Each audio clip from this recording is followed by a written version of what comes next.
અરવલ્લી જિલ્લાની ભેરુંડા પ્રાથમિક શાળા ખાતે સર પીટી સાયન્સ કોલેજ મોડાસાની એનએસએસ શિબિરનું આયોજન કરવામાં આવ્યું હતું।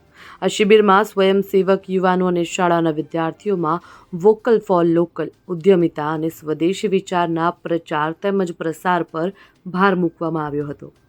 આ પ્રસંગે સહસંયોજક ડોક્ટર મુકેશ પટેલ અને સ્વદેશી જાગરણ મંચ જિલ્લાના પ્રમુખ ડોક્ટર વેકરિયા ઉપસ્થિત રહ્યા હતા।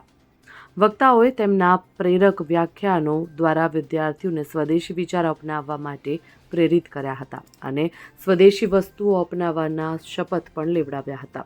તો એનએસએસ કોઓર્ડિનેટર ડોક્ટર વંદનાબેન પટેલ અને ડોક્ટર ગીતાબેન બારિયા દ્વારા વક્તાઓનું સ્વાગત કરાયું અને કાર્યક્રમના અંતે આભાર વિધિ વ્યક્ત કરાઈ હતી।